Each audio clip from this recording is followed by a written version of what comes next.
Lidičky, dneska vám ukážu, co jsem dneska udělal a takový, koukejte. Já jsem byl Wolverine Drapy.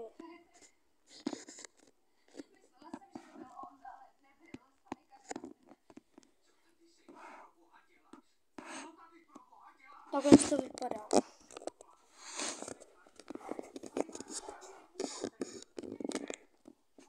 Takže lidičky, v příštím videu natočím to, že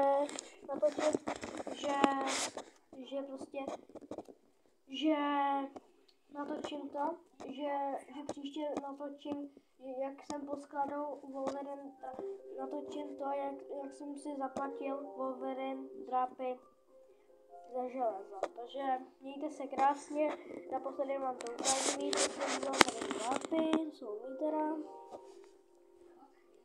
Takhle vypadají, jsou hezký fakt, povedli se mi a takhle vypadají strašně hezký, povedli se mi.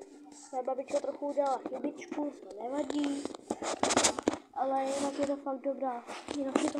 Jsou to dobrý Wolverine Drapy, tady dokonce jdu vidět, že se to vysunulo, ale jinak když to je z kartonu, je to tlustý, takhle tlustý je to, tak je to fakt pěkný.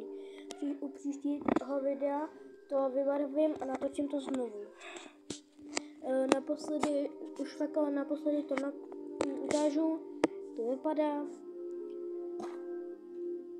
Fakt to dobře, je to fakt dobrý. Pane bože, to nechtěl udělat, pane bože. Takhle vypadají, to je hezký. A v dalším videu to natočím tak, že nejdřív to vybarvím a pak vám to ukážu. Takže čau. Čau.